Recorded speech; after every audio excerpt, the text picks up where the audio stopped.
Hello guys, আসসালামু আলাইকুম। আপনারা সবাই কেমন আছেন? আজকে আমরা সবজি নুডলস রান্না করব।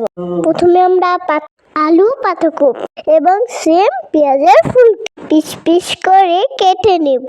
হয়ে গেলে এগুলো সিদ্ধ করব। তারপর নুডলস সিদ্ধ করে নিব। সিদ্ধ করা হয়ে গেলে তেলানি দিব।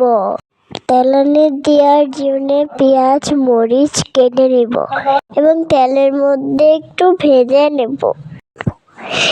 এরপর ডিম একটু ভাজা ভাজা করে নেব। এরপর একটু নাড়াচাড়া করে নেব। নাড়াচাড়া করা হয়ে গেলে এর মধ্যে নুডলস ঢেলে দিব। এরপর সব সবজিগুলো ঢেলে দেব। এই সবজিগুলো ঢালে দেওয়ার পর আর একটু নাড়াচাড়া করে নেব।